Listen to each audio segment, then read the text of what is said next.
Right, Siri, our Siri overlord has told us that we can continue. Right, I'm with Jackie from Into the Necrosphere. How are you, sir? I'm not bad, thanks. How are you? Hmm. Well, I mean, I suppose ups and downs like everyone else. The idea that there was there was a small little interlude of calm, which then has sort of slipped down the slope into wherever we are now.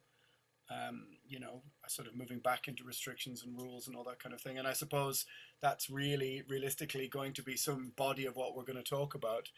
It's certainly not going to be, a dissection of the new Iron Maiden album, considering what both our podcasts are like, really, is it?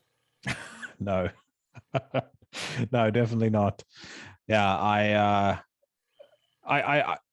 in my mind, I was thinking this would be the worst case scenario. Like every single winter, it flares up again. People start getting the cold, they start getting winter flu, and then that gets co-opted into some sort of variant of the coronavirus, which the coronavirus is a variant of the common cold. Um, and then you have the cycle every single December where it's on tenterhooks as to whether Christmas is going to carry on or not. Well, this is another year, and we're in the same old, almost the same old shit that we were in 2020. Yeah, I mean, it's like I said, there was a sort of a brief window where it seemed like things were going to move back towards. I'm not going to say completely reopening, but there was a little window there which sort of granted a little bit of calm, a little bit more normality back. We even had some kind of like post midnight nightlife in the city here.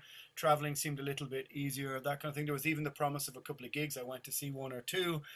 And then, of course, as you say, the Omicron comes along with crushing inevitability and sends us back into the same spiral. And, I mean, like all the reports are really that this is just some mild variation, but it doesn't seem to matter because, I mean, it's just clearly states and tech or pharma just go, well, everybody has to jump now, and we all go how high, and we're, as you say, back on the treadmill. And so you have to kind of wonder, is this just how things will be pretty much every winter season? Yeah, Where people just will sacrifice pretty much, however much of their freedoms or the outside, you're not going to say outside living, but they're just going to, this is just what we do now every winter, which I fail to yeah, see how it isn't, because if you, pull back on this and then just go, okay, it's all in the rearview mirror now and it's forgotten. And then people go, well, what about the normal 20 or 30,000 people who die every year from flu? Do you not care about them, or do you not care about this or that or the other? Yeah, it just somehow feels like a rather depressing die is cast. Oh, by the way, if anybody's here for, the Christmas cheer, they're in the wrong place. I was about to say this isn't going to be a particularly festive episode of your podcast.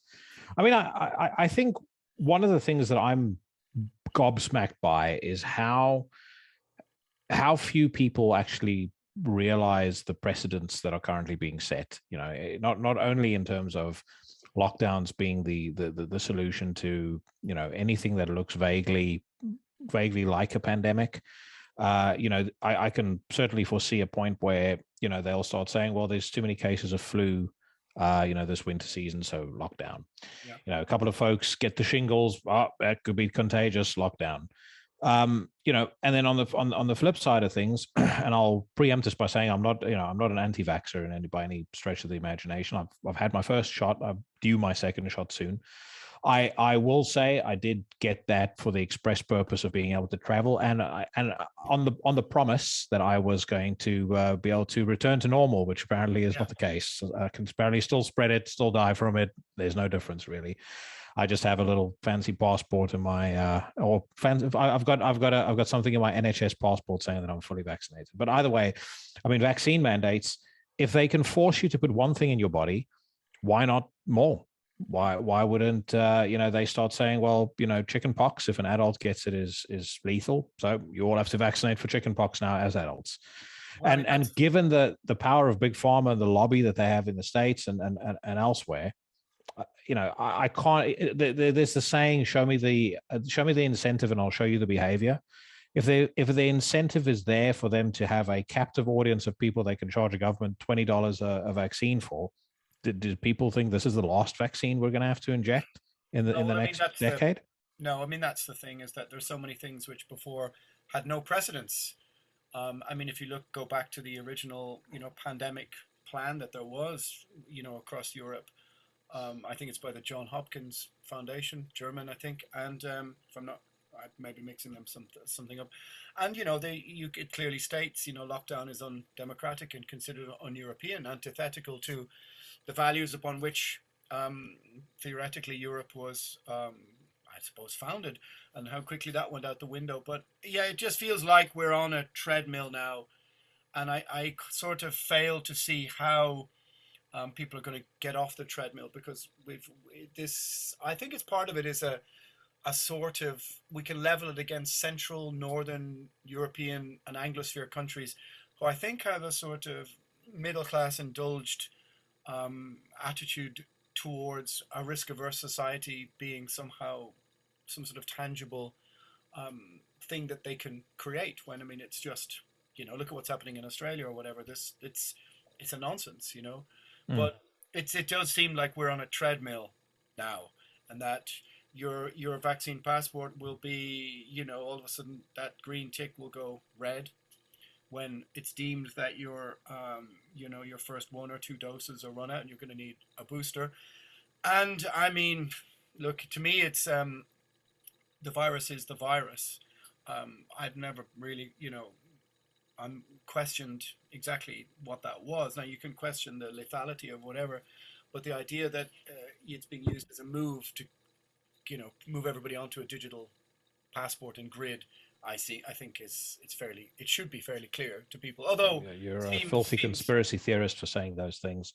Well, I only had this argument with somebody the other day on YouTube, and they were just, I said, look, if you start off your argument with the words conspiracy or tinfoil, your argument's done. What that merely says to me is that you're a person who's just not either willing to think about anything or not thought about anything, and who's just annoyed that someone else has the temerity to kind of be, at least for my mind, standing in the middle, going, hey, I'm trying to hold the line in the middle between this thing on the other side. So I don't know, but that's the word that gets thrown at you, Yeah, 100%. But take it away from the present day. Like what I've never understood is why people don't. You don't even have to follow the news. You can follow 10% of the news to spot inconsistencies in the logic being thrown at you, and at the very least ask questions. And it feels to me like anybody that dares to ask a question nowadays is that the term conspiracy theorist has been co-opted with them, much the way that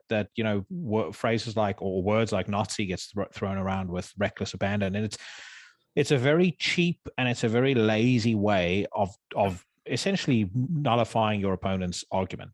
I mean, you've probably seen loads of it. I saw a tweet the other day saying, literally the tweet read, the unvaccinated are worse than the Nazis. Literally. It's like, have you ever watched a World War II documentary?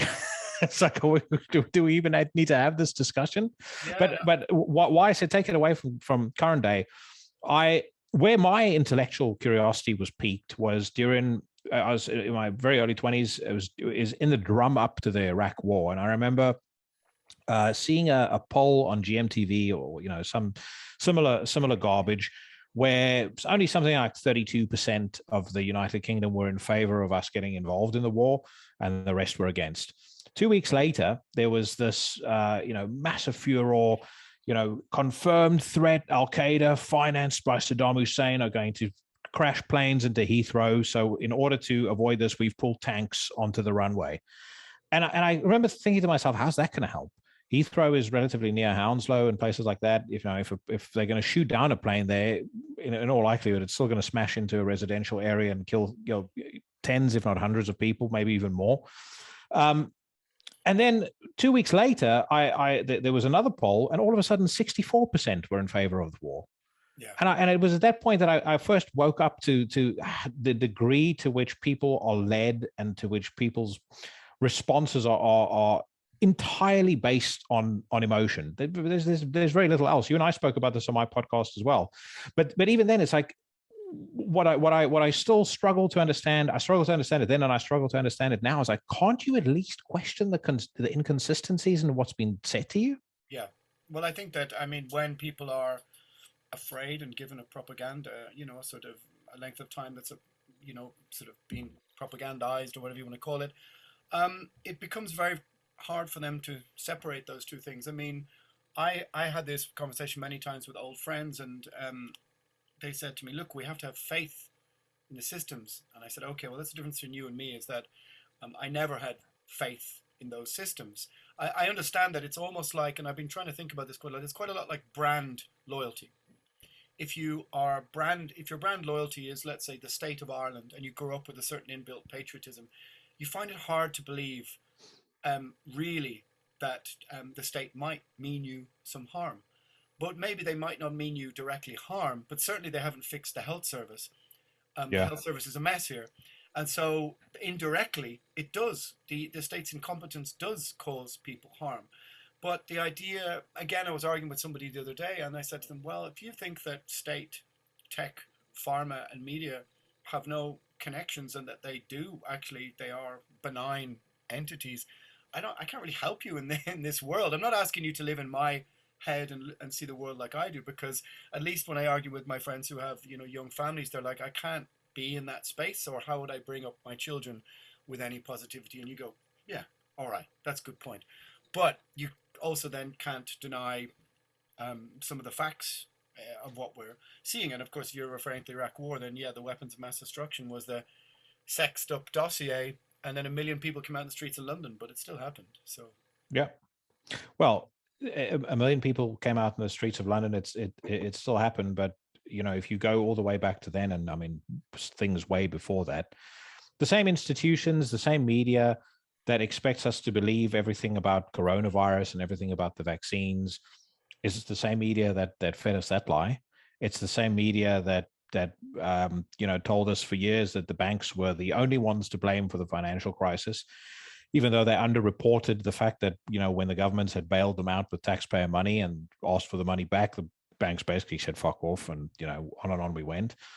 They've pushed lie after lie after lie over the course of the past 2 decades. Certainly since I've been following the news more closely, and all of a sudden now we have to stop and think, well, no, this time it's different. well, this time they're going to be honest. sure, but I think the problem is that obviously, especially in the last 4 or 5, 6 years, the progress of technology has sort of changed the game, in that individual people are, I call it like, once upon a time, if you like think about it, once upon a time in the 80s or 90s, you might have sat down with the family and watched the news at night, and you might have agreed on a shared version of reality. Where now that's completely shredded, it's completely gone. Your algorithm is different to mine, is different to whoever else's. Like even just my sister, who isn't particularly into the news, when I said to her, well, Kyle Rittenhouse shot white people, she was like, what? I said, well, yeah. I mean, look, but your side of whatever your news, and it's not that complicated. Or it's You not. mean She's he not really wasn't? into the news. Yeah, she's not that Uh, into the news. Yeah, she's like, huh? I was about But to say, you mean he wasn't running around trying to murder black people in mass? yeah, so it's just, I think that we just don't have a shared platform of reality anymore. So I Yeah. think that comparing the new, how we disseminate news now to 1995 is a little bit more difficult, because there's so much misinformation. And I would hope, I mean, look, I'm as beholden to my algorithm as some other people are. I just don't, my belief in the institutions, my faith in them was never there. So all of the, how we say, the dark machinations of the world don't surprise me. But like I said, there's so many people in this who now, I think there's also an element of people are so emotionally invested in this now in 22 months. They won't go, well, all right, yeah, something fucked up is happening. They just can't bring themselves to do that, because it means sort of losing, or it means sort of giving in to, I think it's classic divide and conquer. Mm. You've got the anti-vax 5G, alt-right Trumpists on one side, and then you've got the virtuous on the other side. So it's a binary choice, good or evil. And if you go, well, maybe there's perdition, or I don't know, maybe there's somewhere in the middle, people just, they're not emotionally, I think, a lot of people are not emotionally willing to reside in this complicated gray area where we don't really know.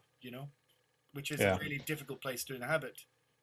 Well, I think it's a degree of so if I my theory around, I think, where a lot of this comes from, I think unfortunately in particularly modern education, I think kids are reared in schools with no literacy around politics, the economy, finance. I mean, they're certainly financially illiterate because they leave school, they're foisted into a culture in the West of indulgence and excess. They quickly land themselves in debt. I think the last statistic I read, and I speak under correction here, is that something like 50% of people in the UK don't really have a pension to speak of. The average pension pot in the UK is £66,000, Yeah, I mean, I think which is you can fucking also link, terrifying. but you can link that into, you can say that that's also to do with companies' business practice, and that they, Yeah, the jobs that once existed to pension don't exist anymore, and yeah, that's not exactly that's true to a degree. that's not exactly entirely people's fault, I think. But I Yeah. see what you're But getting. I think what they do is, so they come out not really understanding how anything works. And whereas in 1995 or 1985, you needed to have some degree of qualification to be considered a subject matter expert. You needed to be qualified to turn up on the news and talk about something. Sure. Nowadays, you just need a Twitter account and you post something completely ridiculous and outrageous. You're almost incentivized to do so because of the nutcases you're going to attract, who are going to give you likes. And then these economically, politically, financially illiterate people end up in that positive feedback loop where, how could I possibly be wrong? All these people like every crazy bit of nonsense that I say, and the people that I that like my stuff, I follow their stuff. They say equally crazy nonsense, and we're just all cross-pollinating these lunatic ideas. There's never any direct incentive for them to be intellectually curious, to question, to think slightly differently, and actually to talk to somebody ultimately who has a different opinion to them. I mean, I make no bones about the fact that I'm, politically, I'd say I'm socially liberal or socially libertarian, probably. I'm fiscally extremely conservative. But some of the people I like talking to most are far to the left because I enjoy hearing their point of view. I enjoy hearing my ideas challenged, and sometimes I'll come away from that conversation. I'll go, am I full of shit? Yeah, I mean, and then inevitably I'll say, no, it's them who are wrong. Yeah, I mean, we are, like I said, it's a kind of divide. Say it's a kind of culture war, divide and conquer. People are siloed into their either side. But I think one of the reasons for that sort of polarization is the fact that print media, or the old media, is kind of, because it's incentivized now by clicks and by outrage, it errs towards putting, as I said, some 15-year-old activist next to a 65-year-old scientist, because that's, people want to watch the car crash. I always say in the podcast, moderate woman says reasonable thing. No one reads that article, and that's unfortunately the fact. Is that as the human monkeys that we are, we're attracted to the car crash, to the sexy conflict or whatever. We don't really kind of want the other thing, and so it goes round in this cycle of this sort of disincentivization cycle, where people are not incentivized to be in that middle ground, which is being systematically destroyed. I agree with you. I agree with you on that. I've been reading a really interesting book recently by Niall Ferguson called Doom. And in this, he talks at length about the human fascination with the apocalypse. Yeah, that's what I'm reading this one. There you go. Yeah. So yeah, he about with apocalyptic scenarios, going all the way back to pre Christianity. He talks about how it kind of evolved, when the Christian faith became it's a kind of popularized, if you will. Exactly. It gained some special effects and a few Oscar-worthy moments in the Book of Revelation. But typically people have kind of they've treated a lot of things in history, everything from the Vikings attacking Christendom, through to the First and Second World War, even through to the creation of the doomsday clock in the during the Cold War. There's always been this fascination, this almost obsession with the end of our existence on planet Earth. And there's people that have, again, very cleverly co-opted into either making themselves famous or making themselves rich by stepping up and being the leader as they pretend to be. I mean, it's true to many in many instances of the climate situation as well. I'm not saying that the climate isn't something that's serious and we need to pay attention to, but at the same time, there's no denying that a lot of people are getting very rich off of it, and not necessarily if you want to be principled about it. Are they really doing as much for the climate as Yeah. they pretend to do, Well, or I mean, as we're this is led the to believe that they do? yeah, this is the Bill Hicks thing, isn't it? Climate dollar, big dollar. Advertising dollar, big dollar. I mean, that's the thing. It's a kind of form of millenarianism, I think it's called, isn't it? This sort of obsession with this around the time of the 2000s, the end of a sort of epochal sort of end Yeah. of civilization, Christianity, that kind of thing. I mean, it's again, I agree, but I think that it's also placing an awful lot of things in a historical context. We've just have this machine now, this algorithm that's so unprecedented that the news cycle is so dominated by it rewards the most outrageous points of view, and so therefore I think just trying to find your way through that misinformation to some sort of moderate debate between people is almost impossible, and so that's why everybody gets so emotionally involved. I posted a video which I thought was kind of interesting by the guy who formed Greenpeace, and he was talking about Extinction Rebellion, and within and he was just slamming them, but I just thought it was a very interesting piece, just what an odd character he was, and then a sort of analyzation of his, and within 90 seconds of posting it, I was slammed for being, are you denying climate change? I was like, did you watch the video? No, but you're so trigger happy to just blah, because you think I don't, what did I say? Am I my brother's keeper, that I own? I'm responsible for everything in the video. It's the same constantly. Most people who would attack me for this, that, the other, it's usually done on such a sort of knee jerk reaction, Yeah, yeah. Do you find that you're in the firing line a lot? Because I mean, you obviously, I don't have a particularly high public profile. I've been very fortunate with my podcast. It's grown exponentially, driven by, some, the episode you and I did. But I think I've been extremely lucky so far that most of the people that listen to the podcast, I think, all seem to embrace the idea, as much as they might differ with me on stuff, of free thinking, open-mindedness. We can agree to live and let live on particular issues because there's something that unites us, and that's our love of music, our love of art, whatever the case may be. Yeah, I mean, it's not something I've ever really been a stranger to. People taking a dislike over something that I've said, or they think I've said, or that I've written, or that kind of thing. And Primordial has always, in interviews throughout all of the years, has had elements where people find, and of course, when you're younger, you're a bit more angry and polemic and want to poke the bear a bit more.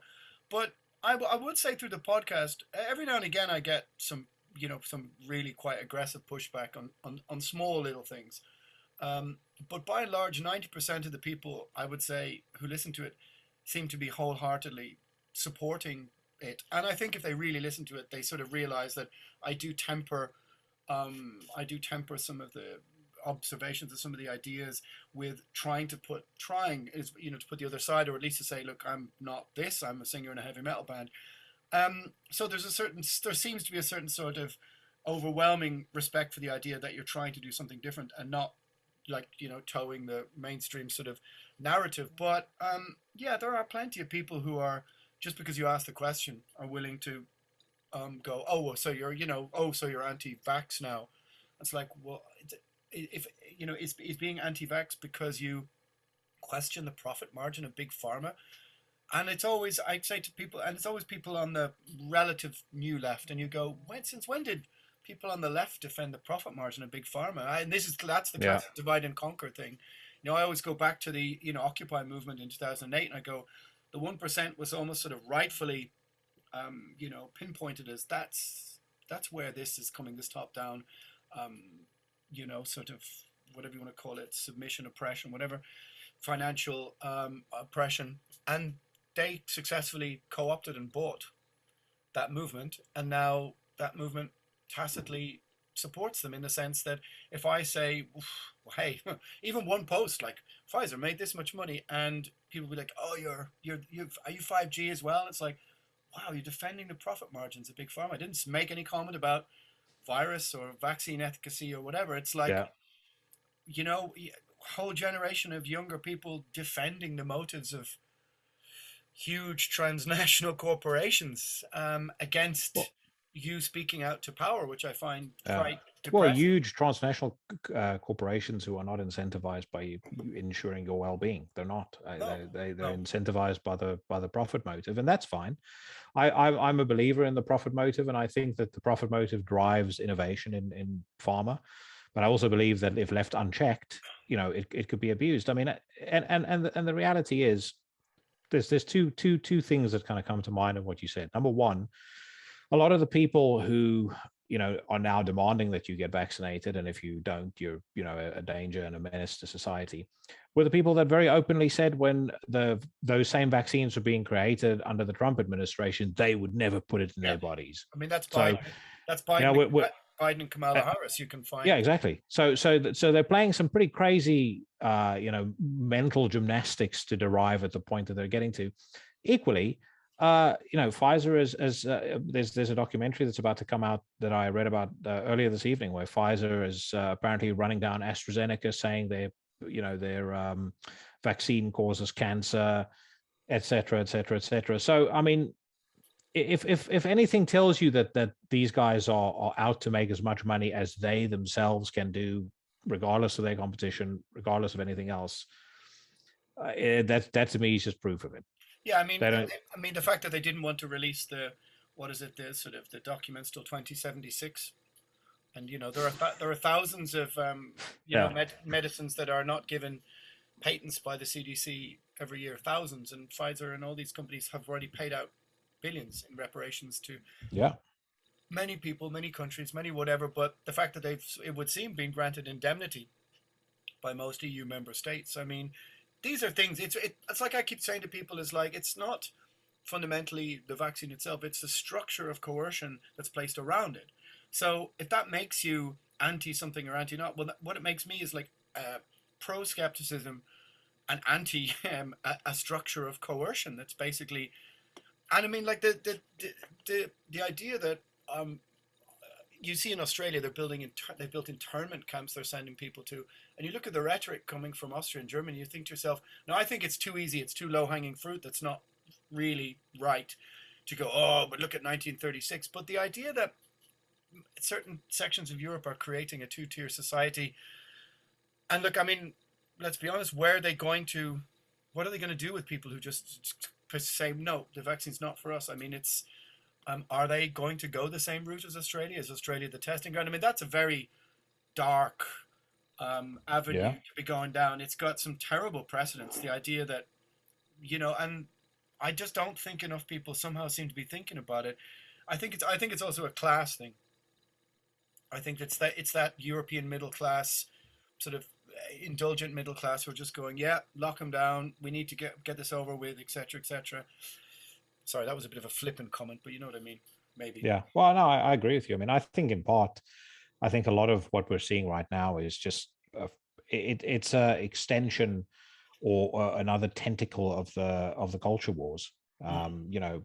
If I mean, not to get too directly political, but if Trump had still been in office and he had said there's a vaccine mandate, I guarantee you that there would be people flipping out about it. The same But people pushing you to get it now, yeah, I they'd be mean losing that's. their minds. I think that's exactly true. If Trump at the beginning had come out pro lockdown, an awful lot of the same people who are pro lockdown will be against it. And as you say, Well, if Trump was in power now, I agree, and he said vaccine mandates, there would be literally riots on the streets. yeah, no, Opposed without to a doubt. Oh well, he suggested that they lock down their borders and not accept any foreign travelers when I think early in February Mm, of 2020, and that was xenophobic and racist. yeah. America has literally just done it again with 10 countries in Southern Africa. I mean, even just as an aside, the Remain in Mexico order that Trump initiated that was terrible, and had bad AOC weeping at the border and things like that. That's Well, just been reinstated. in a car park in Yeah. downtown LA. But Yeah. but Well, you speak to more people in bands than me. What's your because what's your sort of test, or what's your feeling of the sort of test within the metal scene? Because I got a very interesting message from this guy to the Agitators Anonymous, enfeebled Facebook page, and he was just like, um, why are so much of the metal scene seemingly so acquiescent, so subordinate to this dominating narrative? He says, all I see is endless, posts on Instagram of people virtue signaling about their vaccination, or about, whether it's, I don't know, big metal musicians, mm, Gary Holt going, I can't believe people are injecting horse dewormer and all this bullshit. But you speak to more musicians than me. What's your sense of how people are reacting to it? Or do you tend to speak to a certain kind of person who might, I be was just about to say that's a sitting on the difficult one same because side of the fence? I made a conscious decision when I started the podcast. This has to be something that's for me, and I'll only ever invite people on the podcast who I want to speak to Mm, and whose music I like. So for that reason, I'm always I'm initially very cautious about talking about stuff like this, because mm, if the conversation doesn't naturally go there, then I always feel like, okay, that's not something they're comfortable talking about, which is fine. But equally, I don't want to get into I would hate to get into an argument with someone whose music I like, because I'm never going to be able to listen to their music again. But yeah, what I will say to you though, from my personal experience, I do feel, and I think I might have even said this to you on Messenger before, I think there's a lot more people that feel the way that we do than you may realize. yeah, I've spoken to people in big bands, of which next week there's one coming out with one of Gary Holt's bandmates, and he thinks about things pretty much the same way as we do. yeah, I just think a lot of people, I think with a lot of bands, especially the older guys, the saltier dogs, they just don't want to deal with the grief. yeah. I Well, mean, I you've mean, seen, I totally understand that. I think also that people just also want to they just want to go, just fucking do it, and let's get back to fucking normal, get back on tour, get back on yeah, festival. But no one wants that more than me. Of course not. But I can't yeah. shelve my skeptical perspective on the world just to go, right, shut up, fucking, because it just doesn't seem like that's going to be the route. Well, I would also say we were told initially. I mean, I think Boris Johnson's exact quote was, "The vaccine is your key to freedom." Mm. That has not been the case. I mean, what has truly changed between now and the end of 2020?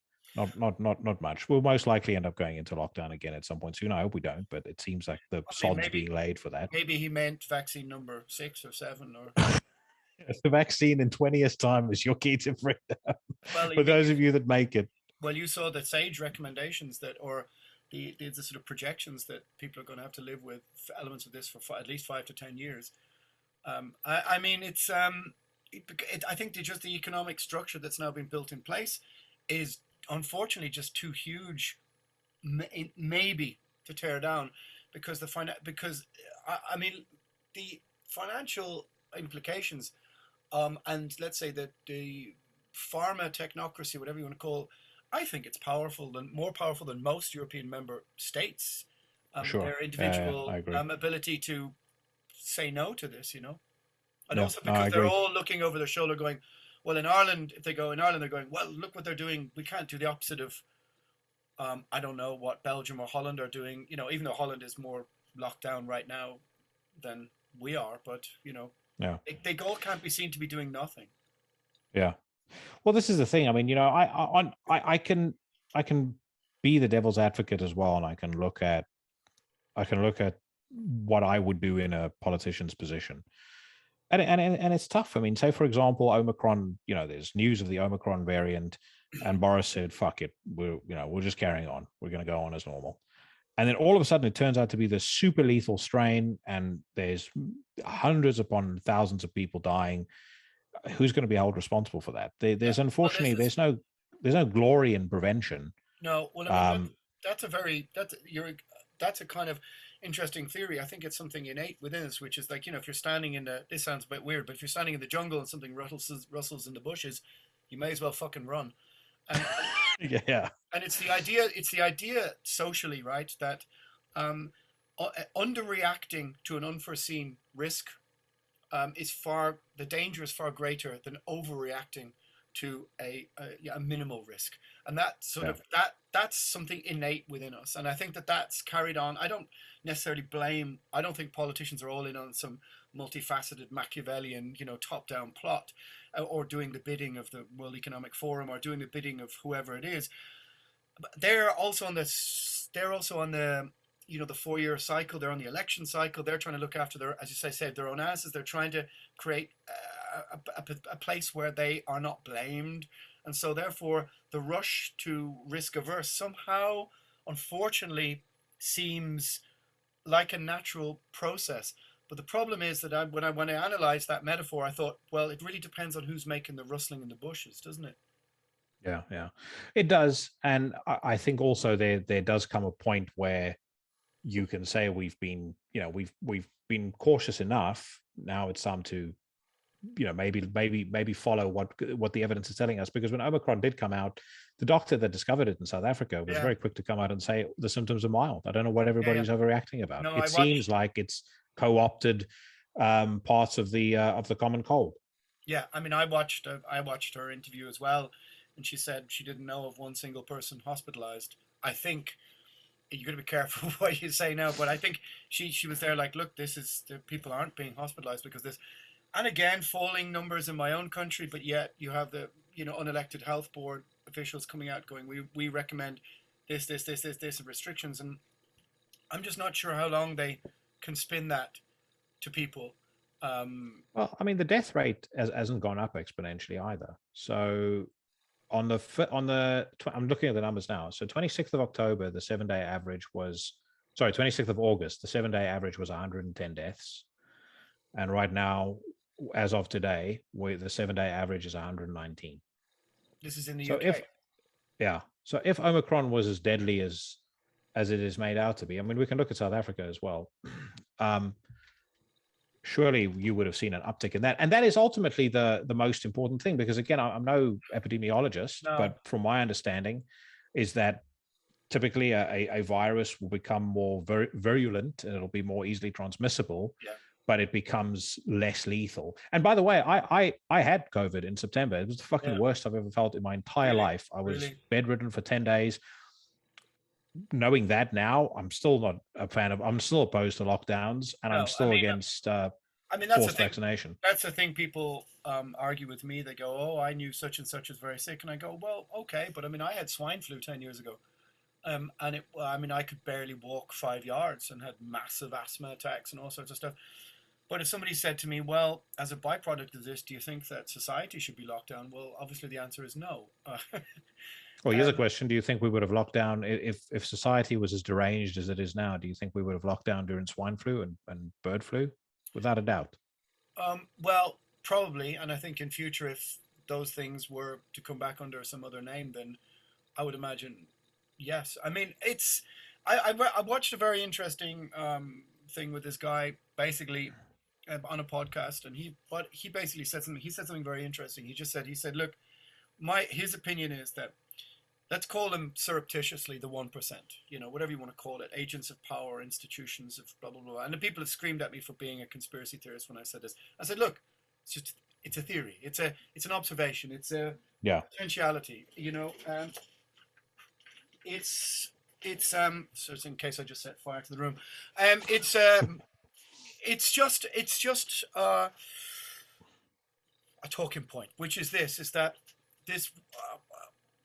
these transnationals, this technocratic 1%, have realized, in their opinion, that what passes for democracy in the West is not compatible with the speed of technology that's coming in the next 2 to 5 to 10 years, whether it's CRISPR, deep fakes, whether it's 3D printing, whether it's, access to being able to shut down countries biologically, or all these kind of stuff. His opinion was that technology is moving at such a fast rate that governments in the West have realized that individual people cannot have this technology, person to person. And so the move to an autocratic Chinese social currency state, which tightly controls people's freedoms and liberties, they've decided that this is where they're headed, as opposed to a tackle regulating, whether institutions or those corporations themselves or the progress of technology. And so, you know, you look at Boston Dynamics, you look at the things they're developing, all this kind of stuff. And this is their reaction, and their reaction is we need to move every person in the democratic West onto this digital passport because we're going to need to control society. And this is kind of his opinion was like, this is step one. This isn't going to end. This is a generational thing. This is 10, 20 years until the younger generation grow up realizing that their future is with AR goggles on and whatever, and in the metaverse. And now of course, I'm not entirely sold on it. I just was like, it's an interesting opinion. It's an interesting take. I said it to some people and they were like, yeah, that sounds like science fiction. I go, yeah, but the problem with you saying it's science fiction is that the Chinese social currency system, is it Omerta or whatever it's called? It already exists. Like it's there for people. People are living within that. And so the idea that you could just transfer that technology in a sense to the West, if we are all on this digital grid, it doesn't seem far-fetched at all. And that is something I think people are unwilling to sort of grasp. I think it's because elements of the West have spent, a whole generation have spent so long on the sunny uplands of positivity and growth and economic growth. Look at my own country, came from like impoverished second world country, ravaged by migration, to one of the biggest, the best economies in, or one of the best economies in the world under the Celtic Tiger, all that kind of stuff. They can't quite believe, like, oh, really? Could that be coming? And I mean, look, you see it yourself. Boris Johnson saying, "I would eat a vaccination passport." Yeah. And here we are. Now it's going to happen. Well, I think the Chinese social credit system. I mean, I think that's baked into the cake. I know. And again, I speak under correction on this. I know a couple of years ago it was on the annual Davos agenda. If you heard anything that Alex Jones said, Bilderberg had been talking about it for years. But I know it had been discussed at Davos. As you say, it's already in place in China. There is already the infrastructure in place for a federal wallet in America with a digital federal wallet where they can put stimulus money in, but equally the long-term plan could possibly be that they move people's finances entirely to that, and at that point the government can start dictating how you spend your money. Yeah, I mean, they just try to get somebody. Yeah, go on. They just try to get somebody across the line as the comptroller of the currency in North America, and it was blocked by the Republicans, who is a literal communist and said she wants to end all banks and the federal government should be the one and only bank in North America.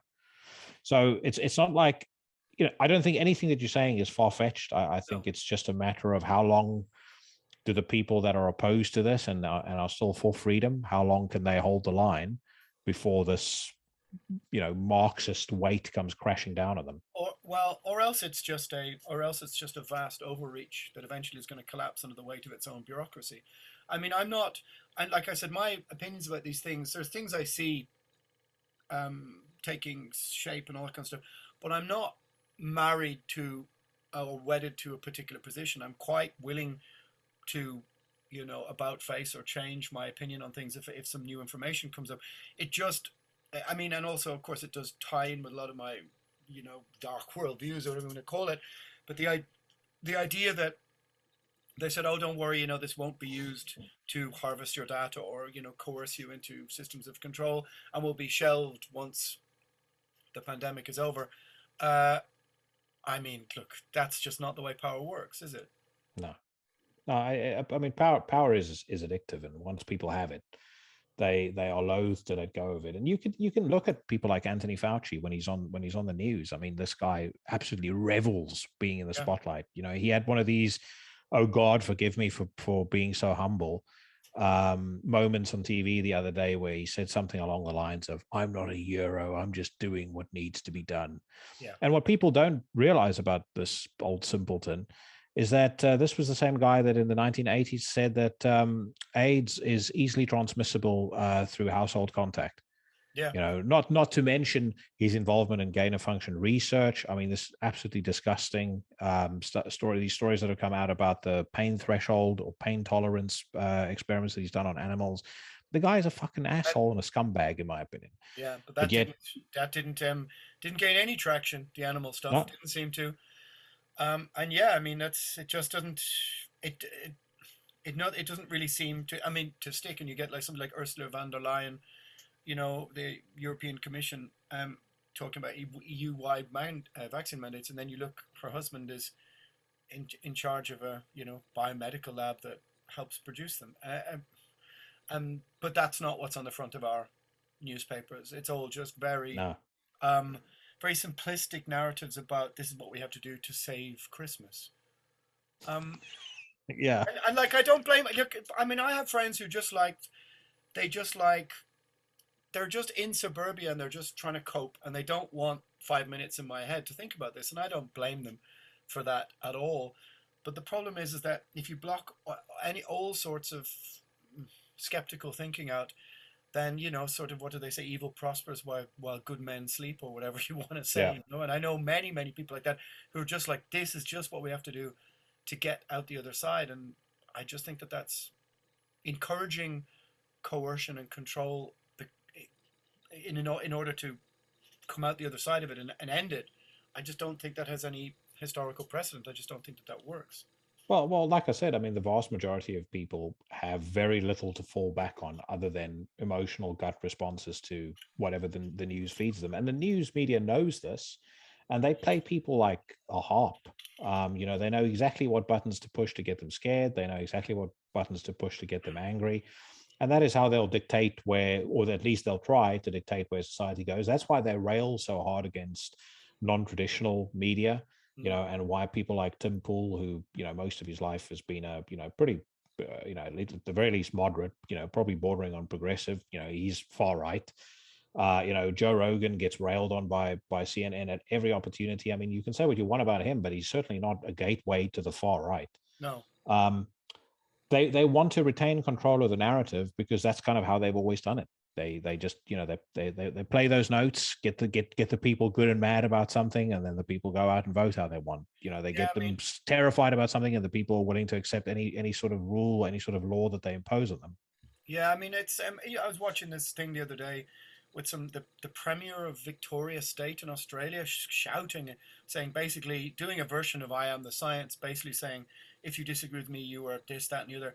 And the internment camps, and you're going, and I was just watching this guy. I think Russell Brand did a thing on him, and it's just like, there's an actual tyrant in creation. There's a Pinochet.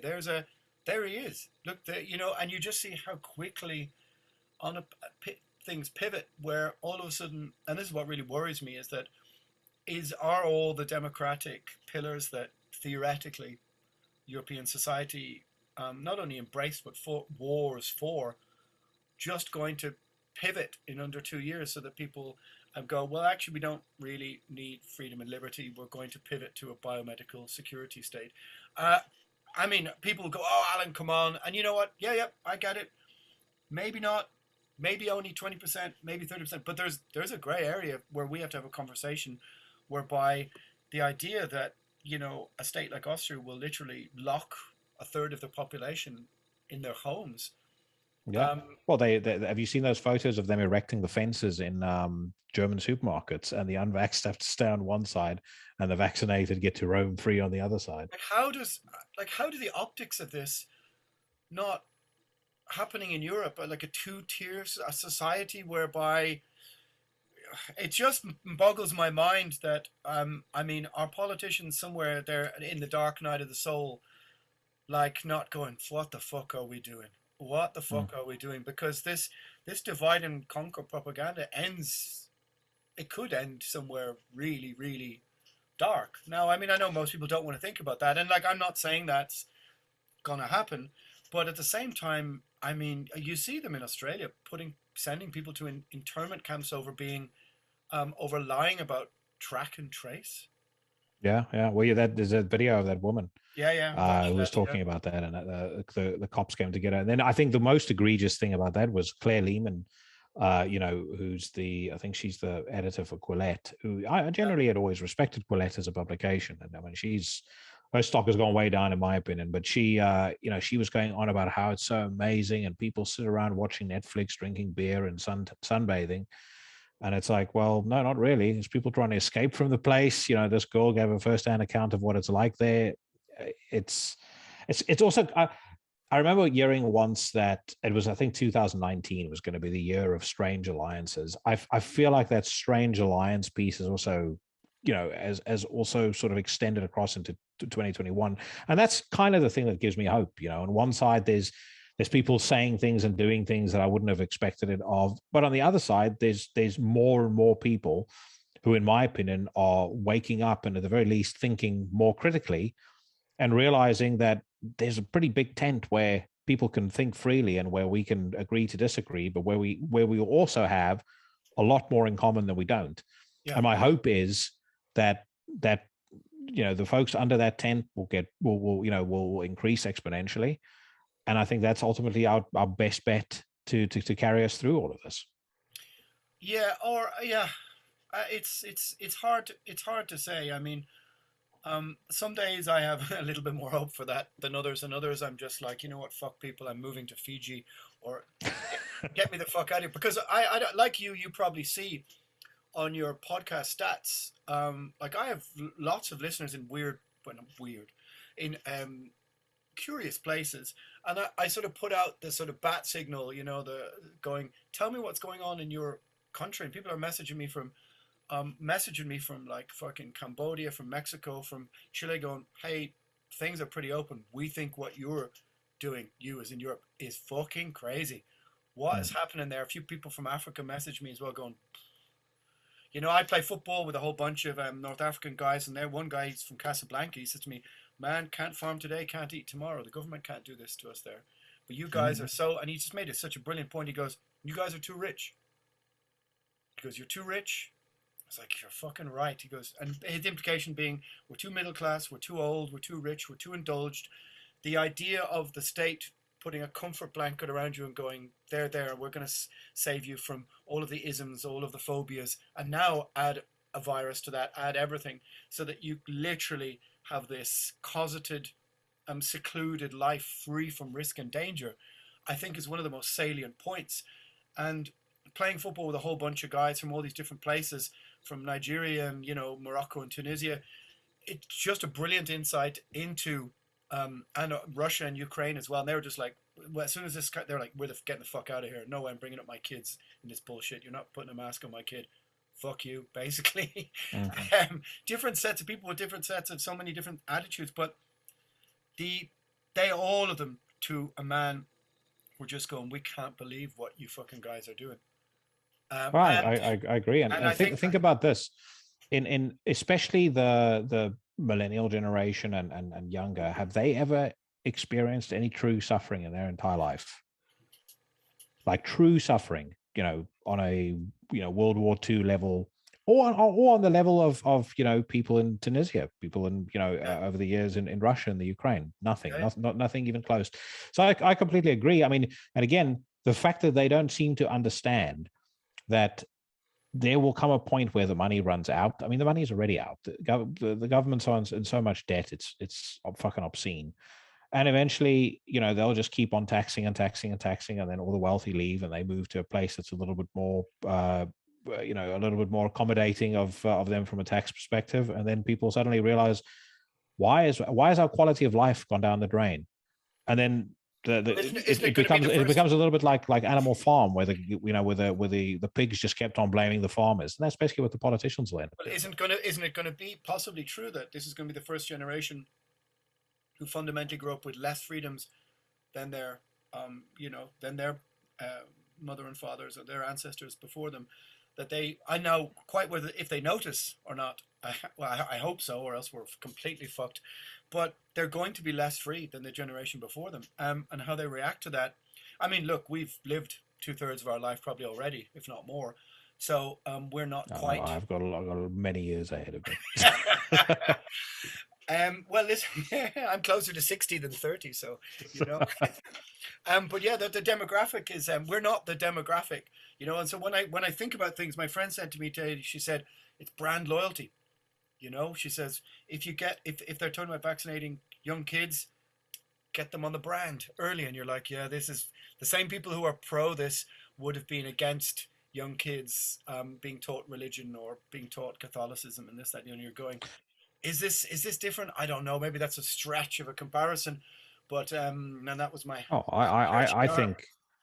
I think when it comes to the, how vehement people are, and you actually made a good point earlier that I was going to comment on, but I didn't. But around the coercion to take the vaccine, if anything has caused skepticism within me about doing it, it's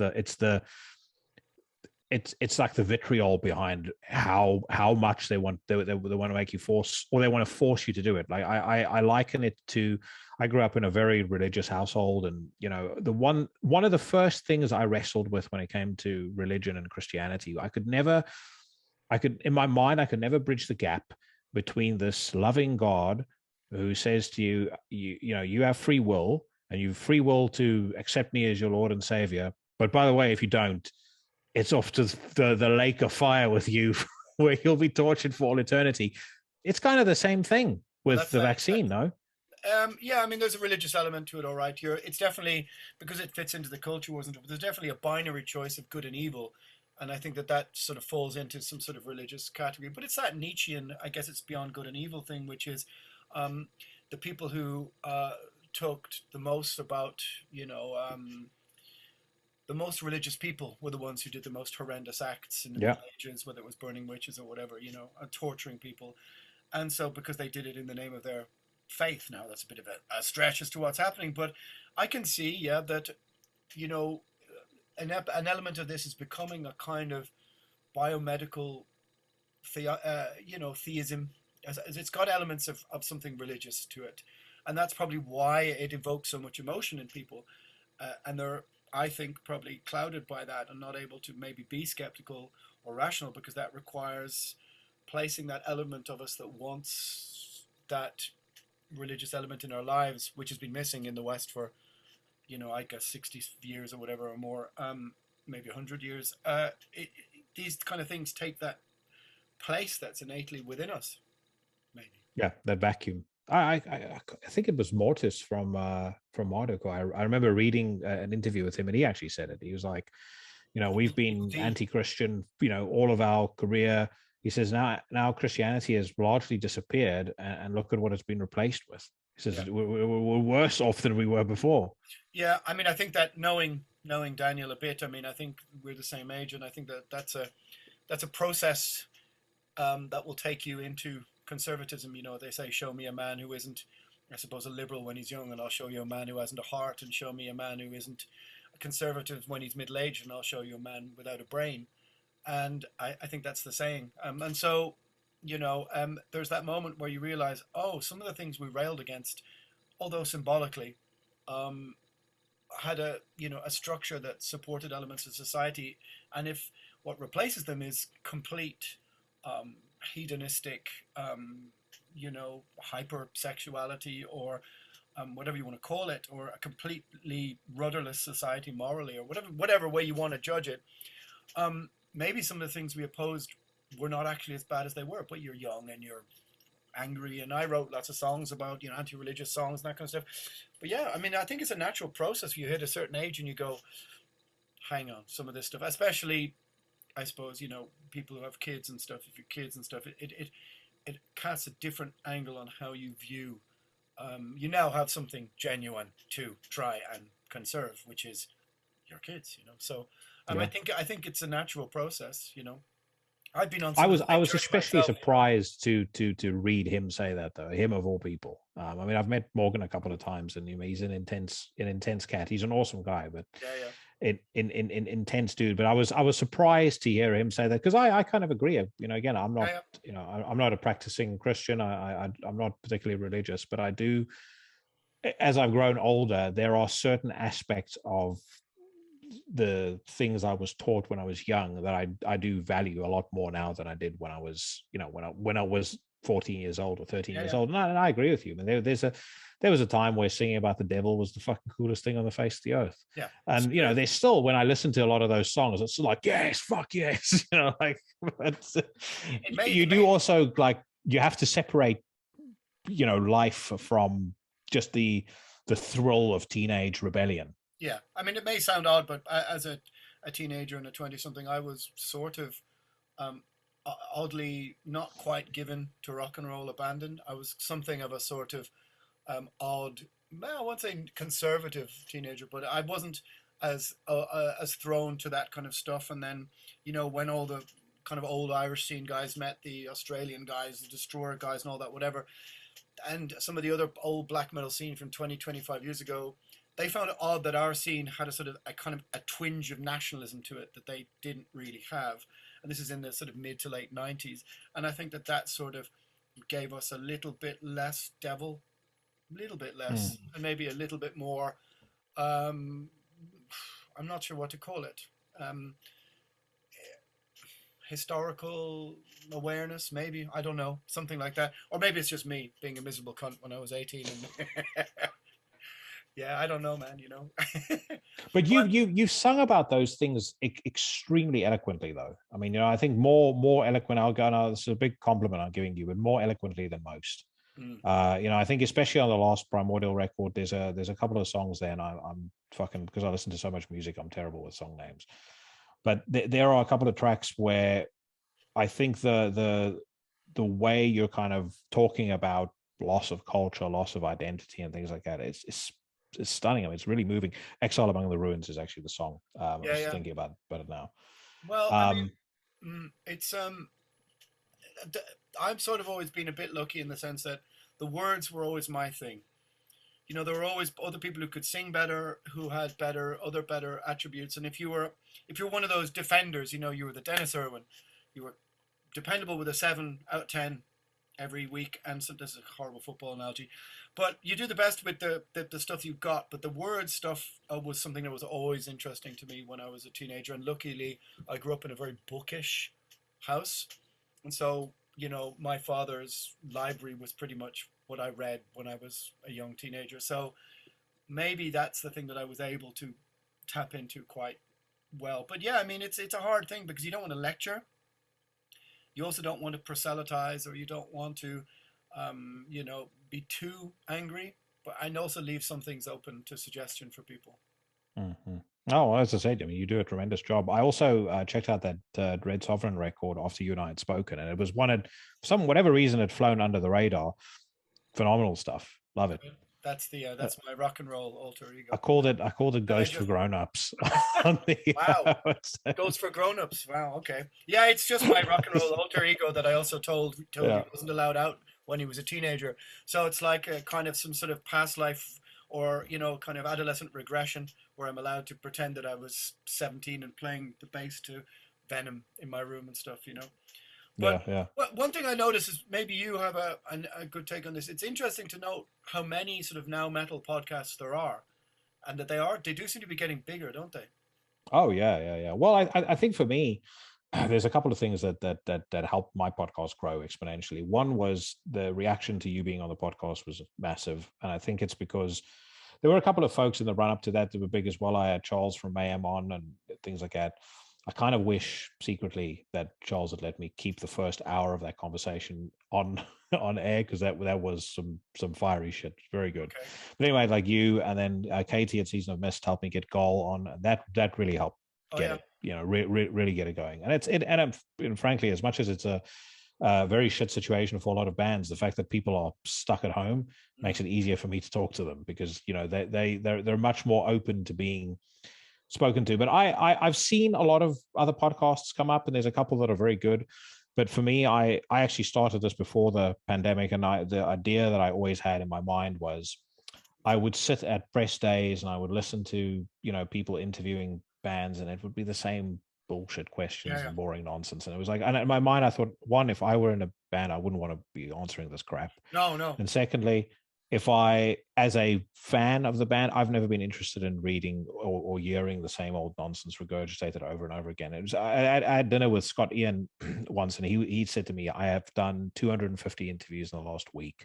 Yeah. And it just blew my mind. Yeah, I remember But I did about fucking 140 or 60 for Gathering Wilderness in like 3 days, 120 or something ridiculous. I did like 40 a day, 30, 40 a day, each one 15 minutes. Right?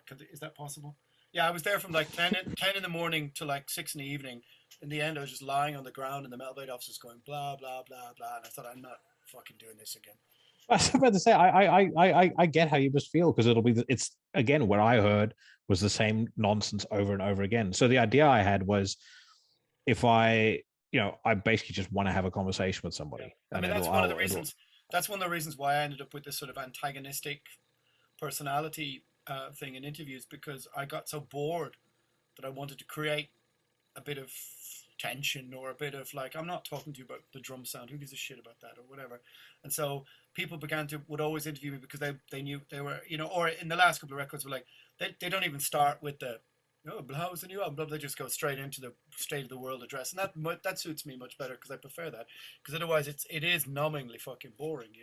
But do Mm. you think that the metal scene in general, the labels and all that kind of stuff, do you think they've really acknowledge the sort of reach of the podcast? I mean, I don't know how to. People contact me and ask me how do we put endorse or ads or whatever, and I don't really know how it works as a potentially financial model unless you achieve a much bigger status, which is when there's tens and tens of thousands of people listening a week. I mean, I do Yeah, all right. Don't get me wrong, but like it's achieving that other level is difficult. yeah. Well, it's hard for me to answer that question because I've openly said many times I'm not going to ever have a Patreon. I'm never gonna have any endorsements or sponsorships or anything like that. I don't care how big the podcast gets. I have a career, so for me, it's about Yeah, yeah. as cheesy as it might sound, I do it because I love the scene, and I do it because I wanted to create a podcast that would be the kind of thing I'd want to listen to, and that's really the only measuring stick that Do I you? I, I use in doing it. Yeah, I mean, it's a great outlet in that the amount of obviously when I did the interview, then I went back and checked out some of their interviews, and I thought, oh, okay, here's a band I don't know, so let's have a little dig in and see what is their conceptions about free speech and this kind of thing, and it's sort of the climate within which some of the things that I wanted to talk about. I suppose the fact that there were other podcasts out there delving into some of the same things sort of said to me, well, you can push the boat out here and there, and you can say this other kind of stuff. So definitely the idea that there was now, when I look, my Spotify suggests all these people to me, I go, oh, wow, there's fucking 14, 16 other metal podcasts. It's quite an interesting development. And I'm just Mm. wondering at what stage do they become acknowledged as being more influential than some of the print media that people place Yeah, out? yeah, yeah. And like, how does that go? That's a very interesting question. I mean, I think if you were to tally up numbers, so I know the numbers that I do, Mm, I'd be I'm not far off. I definitely get more downloads than Terrorizer used to sell magazines. That I know for a fact, yeah. and I'm sure you're probably on a par with what publication like Metal Hammer or Kerrang would do. So if you endorse an album, technically speaking, the reach, especially because you also have something of a captive audience Yeah. in your podcast because they're listening to you for the full 2 hours. There's no guarantee when somebody picks up a magazine that they're going to read it cover to cover. No, true enough. And also, but it's kind of the kind of people who reach out to me have often gone, well, we here's something that you need to talk about, and then we might work on a commission for that. And I don't want to compromise the idea of what the podcast was, which was my take on the world, by Yeah. interrupting it every 10 minutes to go, you need Manscaped, blah blah blah blah blah. And I go, and then when I actually looked at all the Yeah. numbers and crunched and stuff, I go, is this really worth $32 to me a month to interrupt my podcast every quarter or whatever? And so I No, think fuck I that. think considering the situation of the music industry and what's been happening, I think musicians are well within their general rights to try and consider things like, as long as it's not too dirty, Patreon or those kind of things. It seems to me to be more kind of like a fan club of sorts, but it's Yeah, not. no, I agree. It's not Uh, as grubby as I thought it would be. But at the same time, it seems like the people wanting to put ads in the podcasts or advertising, they very much hold the power because they can very clearly see if they add a discount code what actually comes through your podcast, and they go, well, you only got 11 orders this month. And whereas they don't want to attach something to your name, whereas if you put an advertisement in a magazine, you have no idea how many people go, oh, it's the new Omnium Yeah, Gatherer. yeah, yeah. Well, that's the reason why I bought this record. You have no idea. So it's a weird because it feels like bands are being asked now almost to do their own promo sometimes for the label's work by doing as much social media as possible. I mean, you know, I sometimes I'd rather be, a fucking, I don't know, vegetable farmer in a hill on the side of in Italy and have none of this shit than be in charge of. If you added up all the things that you're supposed to be somehow filling out, and whether it's all the Instagram pages, it's all the updates for Gig Well or whatever all this crap. There's probably about 30 passwords in my chain that I don't know the fuck. Which you don't get.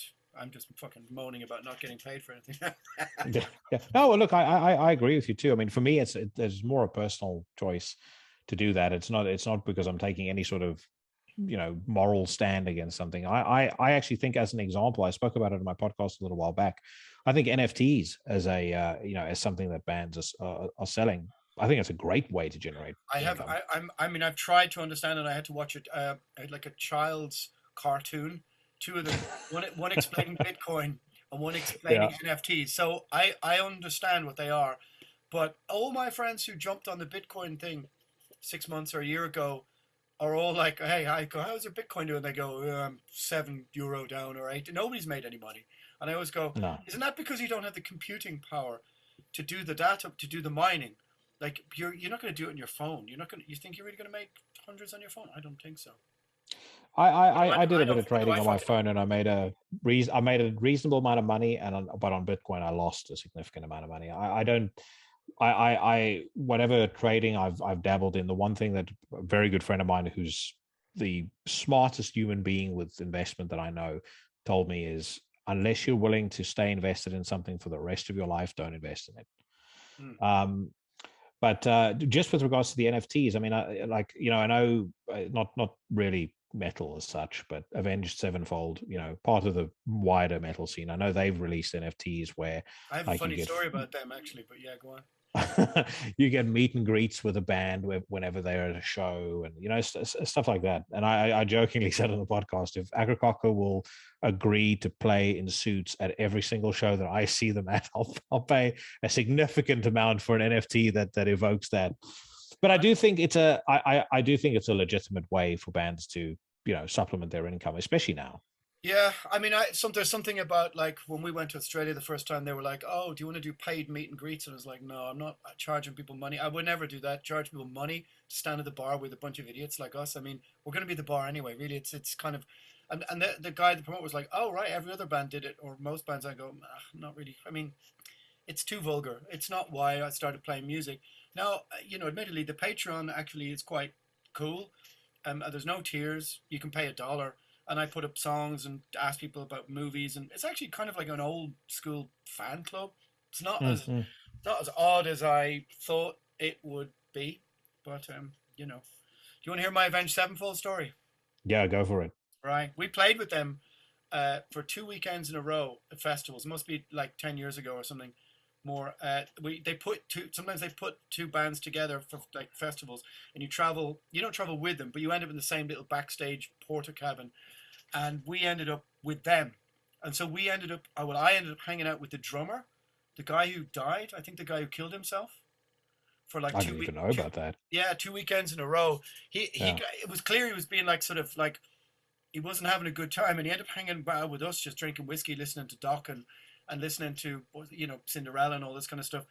And yeah, hung out with us for like I don't know a few 2 weekends in a row, and then well, the story doesn't have a happy end, maybe like what we're all talking about.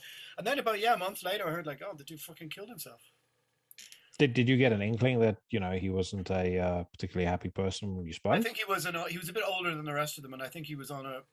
I mean, I don't know. I got the impression he was a bit older, and yeah, he seemed to have a lot of demons. All right, Yeah. and hence why he just seemed to sort of walk down and end up hanging out with us. But yeah, I don't know anybody. I don't know any Avenged Sevenfold fans whether that means anything to them. I don't know what he was called, the Rev or something. I don't know. He was a very nice chap, and he hung out. He was very happy to see us the next weekend, and we ended hanging out, drinking, listening to Dawkins. So there you go. Yeah. Well, just something actually, again, touching on what you said earlier about the metal scene. I do think it sometimes feels to me, I wouldn't say there's two scenes, but I definitely feel like there's like there's a subsection of the scene that is kind of its own thing. And the labels around them are labels like Season of Mist, Deborah Morty. There's a certain style of music coming out in that, and it seems to attract a certain type of fan, certain type of musician. And again, that's just observation. I might be wrong, but I think those are the labels, those are the bands that are also gravitating more towards podcasts, towards this new way of getting their music out. Again, many of those bands are on my show or have been on my show, but I definitely think there's a separation between the old ways of doing things, and I think some of the bigger labels are still stuck in that way, and newer labels who realize, hey, for free I can get more traction on a couple of podcasts than I can spending a whole bunch of money on a PR campaign. Yeah, I mean I get it. I get it. I mean, it's just that other new world. I mean, if it doesn't involve being able to play live, and I think you'll lose. There will be an awful lot of bands who'll just disappear out of it. But yeah, I think it's going to be, speaking to like Rotting Christ, Martin Marduk just did a tour. It's going to be a kind of look if you pick the right time of year with venues that maybe aren't as strict as others. Then maybe it can happen. Maybe it can't. Well, you did a couple of shows with Dread Sovereign because my friend Cheyenne met you. Only in the UK. Yeah, I mean, we.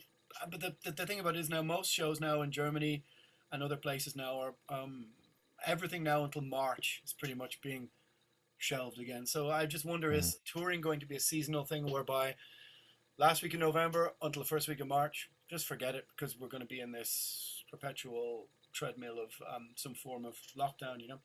So who have you Yeah. got up next, or what's going to?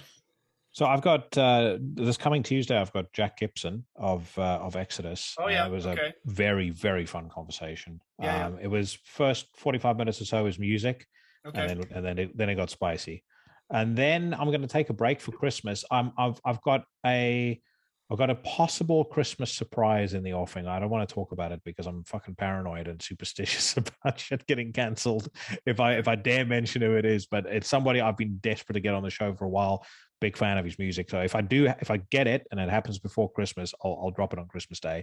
And Right. then I'm actually going to do my best of 2021 episodes in mid-January when I come back, because there's so much good stuff that's come out this year. I want to actually spend time listening to it. A lot of the magazines and stuff, they try and pump that out at the end of November. That's pointless to They me. ask So. you they ask you in the end of October, and you know, I mean, I just went, oh, it's the new Clandestine Blaze album, and then nobody wanted to print my top 20.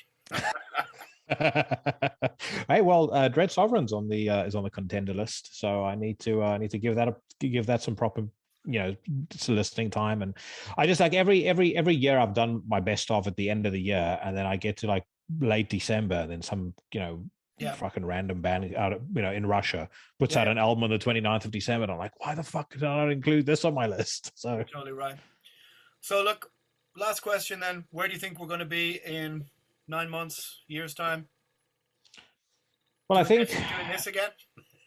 Well, probably. I mean, I definitely hope we'll do this, and I really do hope at some point, we'll get to meet in person and have a beer together. I think there's part of me that holds out hope. I see a lot of things busy changing in people's sentiments. Like I said to you earlier, a lot of people are starting to wake up, and if you look at America as an example, because some of that stuff is somewhat easier and more straightforward to track. The TV shows that are popular, the news shows that are popular. I have a strong suspicion the midterms will tell us an awful lot. But if there's if somebody like Ron DeSantis from Florida gets into office, or if he's reelected, that's a pretty strong indication of where people's mindset is at generally. And I think I feel like in a couple of years' time, things are going to be very different. People often forget about what the 70s, the late 70s were like, for inflation, social upheaval, Yeah, everything yeah, like that. And then Reagan yeah, was voted in a landslide. He wasn't the best president. He wasn't, well, but he was better than Arthur. you had the IMF in London or in England in 1974, I Yeah. guess. 75. So My yeah, my fear is, and this is ending things on an ominous note. Michael Malice said this, and I agree with him. There are an awful lot of people, very bad people, that have been looking at what's going on and looking at how much the human, or how much society will take, and they've been taking note, because this is not this is not the first or the last crisis we'll face in our lifetimes. There's certainly going to be others. Yeah. I just hope that we take away and apply something positive from this, rather than this be the precedent to say, all right, next one, it's lockdowns, helicopter money, all the stupid shit that they've done in the last 2 years. Well, at least if we have helicopter money instead of helicopters overhead, with I have that anyway because I live pretty close to a military base. So. with guns traded on the wasteland. All right, sir. Yeah. It's been a pleasure. All right, sir. Take care of yourself. All right. Bye-bye.